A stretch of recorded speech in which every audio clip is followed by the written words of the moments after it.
نحمدہ و نصلی علی رسولہ الکریم، اما بعد، بسم اللہ الرحمن الرحیم۔ ہمارا ملک پاکستان 14 اگست 1947 کو معرض وجود میں آیا،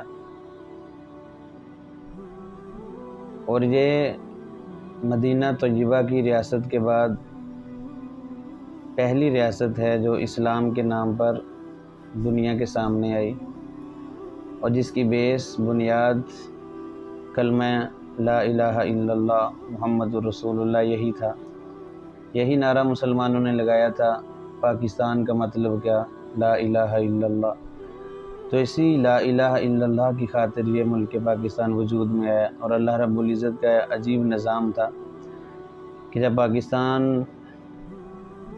کو وجود میں لانے کا اللہ کا ارادہ ہوا تو اللہ رب العزت نے رمضان المبارک کا انتخاب کیا، اور یہ مسلمانوں کے لیے بڑی خوش قسمتی کی بات تھی۔ پھر رمضان المبارک میں جو 27ویں رات ہے، جو سب سے افضل اور اعلیٰ ہے، جس کو لیلۃ القدر کہتے ہیں، اس رات کا اللہ رب العزت نے انتخاب کیا، اور یہ بھی بہت بڑی نعمت تھی۔ بلکہ پاکستان کا وجود ہی اللہ کی بہت بڑی نعمت ہے اگر دیکھا جائے، اور اس کے پیچھے جو قربانیاں ہیں ایک لمبی داستان ہے۔ لاکھوں مسلمانوں نے قربانیاں دی ہیں، ہزاروں ماؤں کے آنسو اس کے پیچھے ہیں، ہزاروں بیٹیوں کے سہاگ اجڑ گئے، عزتیں نیلام ہوئیں، ہزاروں علماء کو توپوں کے منہ کے آگے باندھ کے اڑا دیا گیا۔ بہت بڑی داستان ہے قربانیوں کی، جس کے بعد یہ خطہ اللہ رب العزت نے ہمیں نصیب کیا ہے۔ اور ظاہر بات، اتنی قربانیاں، اتنے شہیدوں کا خون ہے، تو پھر اللہ نے اس کے بدلے میں ہر قسم کی نعمت سے اس خطے کو، اس ملک پاکستان کو مالا مال کیا ہے۔ کسی نے خوب کہا ہے،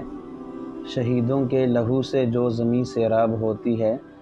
بڑی زرخیز ہوتی ہے، بڑی شاداب ہوتی ہے۔ اور یقیناً یہ جو خطہ ہے، یہ پاک سرزمین ہے، اللہ نے ہر قسم کی شادابی اس کو عطا فرمائی ہے، ہر قسم کی نعمتوں سے اس کو مالا مال کیا ہے۔ معدنیات کے ذخائر اس میں اللہ رب العزت نے رکھے ہیں، 4 موسم عطا کیے ہیں، ہزاروں نعمتیں اللہ رب العزت اس پر برسا رہے ہیں، اور ایسے خطے روئے زمین پر بہت کم ہیں، اور جن نعمتوں سے اللہ نے اس ملک پاکستان کو نوازا ہے، ایسی نعمتیں ہر ملک کے پاس نہیں ہیں۔ تو یہ اتنی بڑی نعمت ہے، ہمیں اس پر اللہ رب العزت کا شکر ادا کرنا چاہیے، جتنا بھی ہو سکے اتنا ہی کم ہے۔ اور جب ہم اللہ کا شکر ادا کریں گے تو یقیناً اللہ تعالی ہماری نعمتوں کو بڑھائیں گے، کیونکہ اللہ کا وعدہ ہے، لَإِن شَكَرْتُمْ لَأَزِيدَنَّكُمْ، کہ لوگو اگر تم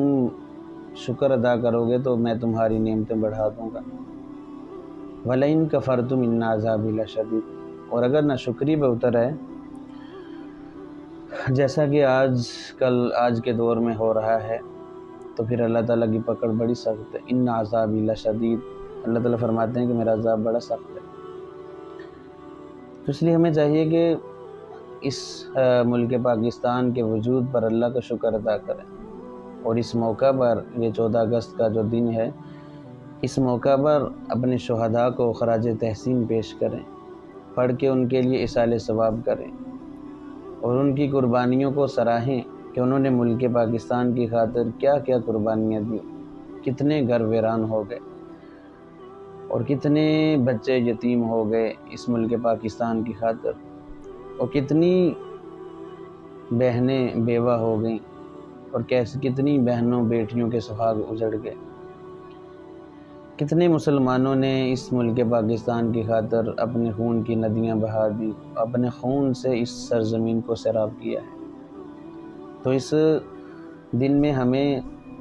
ان شہیدوں کی قربانیوں کو یاد رکھنا چاہیے، اور ان کو ایصال ثواب کرنا چاہیے، ان کے لیے دعائے مغفرت کرنی چاہیے کہ اللہ رب العزت نے ان کی قربانیوں کے طفیل ہمیں ایک امن والا ملک عطا کیا ہے۔ اور اللہ رب العزت نے بہت نعمتوں سے ہمیں نوازا ہے یہ ملک پاکستان ہمیں عطا کر کے، تو ہمیں شکر ادا کرنا چاہیے۔ لیکن جو ہمارے معاشرے میں چل رہا ہے، جو ہو رہا ہے، آج کا میرا نوجوان اور آج کی نوجوان نسل بالکل اپنے بڑوں کی قربانیوں کو بھول چکی ہے، ان کو فراموش کر دیا ہے، اور اس دن کو جشن کا نام دے کر جو خباثتیں ہوتی ہیں وہ سب لوگوں کے سامنے ہے، اور جو بے حیائی اور آوارگی ہوتی ہے وہ بھی سب لوگوں کے سامنے ہے۔ ملک اور سلطنتیں بڑی تگ و دو، بڑی مشکلات کے بعد حاصل ہوتی ہیں، لیکن اگر ان ملکوں میں بے حیائی، آوارگی، ناچ گانا یہ عام ہو جائے تو ان کا شرازہ پھر بکھر جاتا ہے۔ اسی دکھ درد کو ہمارے قومی شاعر علامہ اقبال رحمۃ اللہ علیہ نے بیان کیا تھا۔ آ تجھ کو بتاؤں میں تقدیر امم کیا ہے، آ تجھ کو بتاؤں میں تقدیر امم کیا ہے، شمشیر و ثنا اول طاؤس و رباب آخر۔ اور آج اگر ہم دیکھیں تو ہر طرف ذلت اور رسوائی چھائی ہوئی ہے۔ کیوں؟ اس لیے کہ ہم اپنا مقصد بھول چکے ہیں۔ جس مقصد کے لیے ہم نے اس ملک کو بنایا تھا وہ مقصد پورا نہیں ہو رہا، اس مقصد کے مطابق لوگ زندگی نہیں گزار رہے،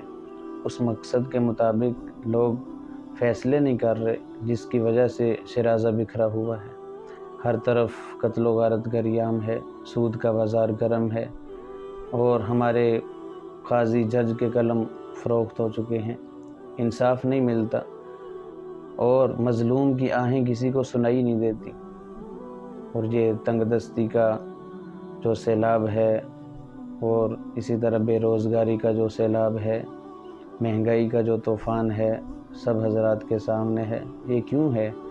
کیونکہ ہم نے اپنے اصل مقصد کو بھلا دیا ہے۔ ہمیں چاہیے کہ اپنے مقصد کی طرف لوٹیں۔ جس بنیاد پر ہم نے اس ملک پاکستان کو بنایا تھا، اس بنیاد پر جب تک ہم نہیں آئیں گے اس وقت تک ہمیں امن اور سکون اس معاشرے میں نصیب نہیں ہوگا۔ پہلے حالات یہ ہوتے تھے، جب کسی قوم میں بگاڑ آتا تو اللہ رب العزت اپنے محبوب بندوں کو بھیجتے، انبیاء کو بھیجتے، وہ جا کر ان کو راہ راست پہ لاتے، ان کو سمجھاتے۔ اور اللہ کے نبی صلی اللہ علیہ وسلم آخری نبی ہیں، آپ کے بعد کسی نبی نے نہیں آنا، ہمارا ایمان ہے آپ خاتم النبیین ہیں۔ اب آپ صلی اللہ علیہ وسلم کے بعد اگر دنیا میں کسی خطے میں کوئی بگاڑ آتا ہے، کوئی فسادات ابھرتے ہیں، تو ان کو ختم کون کرے گا؟ تو ان کو ختم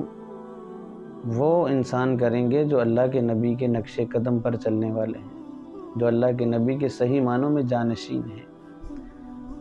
جن کے پاس علم کی وراثت ہے، جن کے پاس اللہ کے نبی کی وراثت ہے، وہ صحیح معنوں میں اس کو امن سے بھر سکتے ہیں۔ اور یاد رکھیں، ہمیں لیڈر چنتے وقت ایسے ہی لوگوں کا انتخاب کرنا چاہیے کہ جو لوگ اللہ کے نبی صلی اللہ علیہ وسلم کی زندگی کو سینے سے لگائے ہوئے ہیں، اللہ کے نبی صلی اللہ علیہ وسلم کی ایک ایک سنت پر مر مٹنے والے ہیں، جن کے اندر ایمان ہے، جن کے اندر شہادت کا جذبہ ہے، جن کے اندر نیک اعمال پر چلنے کا جذبہ ہے۔ ایسے ہی لوگ اس کی باغ ڈور سنبھالیں گے تو یہ ملک ترقی کرے گا، وگرنہ یہ ذلتوں کی گھاٹیوں میں گرتا چلا جائے گا۔ اس لیے ہمیں چاہیے کہ ذرا اس معاملے میں تھوڑا سا غور و فکر کریں، اور اللہ کے نبی صلی اللہ علیہ وسلم کی زندگی کو سامنے رکھیں۔ یاد رکھیں، آپ صلی اللہ علیہ وسلم کے طریقے پر وہی شخص چل سکتا ہے جس کا کردار بھی سب سے اعلیٰ ہو اور جس کی گفتار بھی سب سے اعلیٰ ہو، جو سنت کے مطابق زندگی گزار رہا ہو۔ بہت سارے فتنے اٹھے ہیں، کسی نے ان الحکم الا للہ کا نعرہ لگا کر مسلمانوں کو نقصان پہنچایا، کسی نے حب اہل بیت کا نعرہ لگا کر مسلمانوں کو نقصان پہنچایا، اور کسی نے کوئی نعرہ لگایا، لبادہ اوڑا۔ یاد رکھیں، جو بھی ہمارے سامنے ہے جو ایسے نعرے لگا رہا ہے، کم از کم سب سے پہلے ہم اس کا کردار دیکھیں، کیونکہ جو ملک کو سنبھالے گا وہی اس کشتی کو کنارے لگائے گا جو اللہ کے نبی کی سنت کے مطابق زندگی گزار رہا ہوگا۔ اور ہم سب سے پہلے اس کا کردار دیکھیں، کیونکہ جو نبی کا جانشین ہوگا اس کا کردار صاف ہوگا۔ اللہ کے نبی صلی اللہ علیہ وسلم نے جب کوہ صفا پر پہلا خطبہ ارشاد فرمایا تھا تو آپ نے سب سے پہلے اپنی بات پیش نہیں کی لوگوں کے سامنے، بلکہ 40 سالہ کردار پیش کیا۔ لقد لبثت فیکم عمرا، اے لوگوں میں نے ایک عرصہ تمہارے اندر گزارا ہے۔ تو ہم دیکھیں کیا اس کا کردار کیسا ہے، کیا دین کے مطابق اس کا عمل ہے یا نہیں ہے۔ اگر عمل ہے تو ہم اس کو اپنا لیڈر چنیں، اس کو حکمران بنائیں، اس کے یہ عہدہ سپرد کریں، تو انشاءاللہ اس ملک میں امن آ جائے گا، عدل و انصاف قائم ہو جائے گا۔ بس میری گزارش ہے پاکستان کی عوام سے، مسلمانوں سے، کہ صرف ایک بات پر عمل کر لیں کہ جس کو ہم اپنا بڑا چنیں، عہدہ دیں کسی کو، اس کا کردار کے ساتھ ساتھ صرف ایک بات جو ہے اس کے اندر جو دیکھنی ہے وہ حضرت عمر رضی اللہ تعالیٰ عنہ کی سنت ہے۔ حضرت عمر رضی اللہ تعالیٰ عنہ کا یہ معمول تھا، جب کسی کو گورنر بنانا ہوتا، کسی کے عہدہ کو سپرد کرنا ہوتا، تو سب سے پہلے اس کی نماز کو دیکھتے۔ اگر وہ نماز اچھے طریقے سے ادا کرتا ہے تو پھر اس کو عہدہ سپرد کرتے، اور فرمایا کرتے تھے جو اللہ کا حق ادا نہیں کرتا وہ لوگوں کا بھی حق ادا نہیں کرے گا۔ تو یہی وجہ تھی، ان کی یہ جانچ پڑتال تھی، ان کا یہ چناؤ تھا کہ چناؤ میں سب سے پہلے دیکھتے کیا اللہ کا حق ادا کر رہا ہے یا نہیں۔ اور جب ایسے لوگوں کو انہوں نے عہدے دیے ہیں، ایسے لوگوں کو آگے لائے ہیں، تو پھر یہی عمر بن خطاب رضی اللہ تعالیٰ عنہ 22 لاکھ مربع میل کے حکمران تھے، اور کس طرح عدل و انصاف قائم کر دیا، اور کس طرح ان کے اندر امت کا جذبہ تھا، امت کو نفع پہنچانے کا جذبہ تھا، اور کیسی فکر تھی، کیسا غم تھا کہ رویا کرتے تھے کہ عمر اگر فرات کے کنارے کتا بھی پیاسا مر گیا تو پوچھ تجھ سے ہوگا۔ کیا کبھی ہم نے اس سنت پر عمل کیا؟ کیا ہم نے کبھی دیکھا کہ ہم جس کو حکمران چن رہے ہیں وہ نماز بھی پڑھتا ہے یا نہیں؟ ہم نے کبھی اس بات پہ غور ہی نہیں کیا۔ صرف ایک اس طریقے پر ہم آ جائیں کہ حضرت عمر رضی اللہ تعالیٰ عنہ جس طرح دیکھا کرتے تھے، آج ہم اپنے حکمرانوں کو دیکھ لیں۔ دیکھنا کیوں ہے کہ ہماری بیس یہی کلمہ ہے لا الہ الا اللہ، اسی پر ہم نے اس ملک پاکستان کو بنایا ہے، ہمارے آبا و اجداد نے اسی پر قربانیاں دی ہیں، اور اسی پر ہم نے پرکھنا ہے لوگوں کو، اور اسی کے مطابق اگر ہم پرکھیں گے تو انشاءاللہ پھر جو حکمران آئے گا وہ امت کا خیر خواہ ہوگا، مسلمانوں کا، لوگوں کا خیر خواہ ہوگا، اور اس ملک کو امن کا گہوارہ بنائے گا۔ آج ہم اپنے حکمران طبقے کو دیکھتے ہیں، بیچاروں کو نماز نہیں آتی، نماز کی کوئی پابندی نہیں ہے، دینی احکامات کی طرف کوئی رجحان نہیں ہے، خود اپنی ذات میں اللہ کے نبی صلی اللہ علیہ وسلم کو پسند نہیں فرماتے، اپنا کردار نبی جیسا نہیں کرنا چاہتے، تو یاد رکھیں پھر کبھی بھی امن نہیں آ سکتا۔ امن کب آئے گا؟ جب ہم اللہ کے نبی صلی اللہ علیہ وسلم کی مبارک زندگی پر آئیں گے، صحابہ کرام کے طرز زندگی کو دیکھیں گے، کیونکہ سیاست ہمیں اللہ کے نبی صلی اللہ علیہ وسلم نے سکھائی ہے، یہ بھی ایک وراثت ہے، اور یہ سیاست یہ نبی کی وراثت ہے، اور نبی کے وارث علماء ہیں، جس طرح اللہ کے نبی نے فرمایا العلماء ورثۃ الانبیاء۔ اس لیے جب اس طبقے کے پاس یہ حکومت کی باغ ڈور آئے گی تو انشاءاللہ امن ہوگا۔ ہمیں اپنے پڑوسی ملک افغانستان سے سبق سیکھنا چاہیے کہ ان میں بھی یہی لوگ ہیں، علماء ہیں، بڑے بڑے عہدوں پر فائز ہیں، تو آج اس نے پوری کفریہ طاقت کو شکست دے دی، سب دنیا کے سامنے ہے۔ تو گزارش یہی ہے کہ یہ جو دن ہے جشن آزادی جس کو کہتے ہیں، اس میں ہم زیادہ سے زیادہ اپنے بزرگوں کو پڑھ کے بخشیں، اصالِ ثواب کریں، ان کی قربانیوں کو خراج تحسین پیش کریں، لیکن اس دن میں ہم آوارگی، ناچ گانا، میوزک، بے حیائی ادھر نہ جائیں، وگرنہ یہ ہمارا جو ملک ہے یہ تباہ و برباد ہو جائے گا۔ اللہ رب العزت سے دعا ہے کہ اللہ تعالی ہمارے ملک پاکستان کو شاد باد رکھے، اور اس میں بسنے والے مسلمانوں کو اپنے مقصد کے مطابق زندگی گزارنے کی توفیق عطا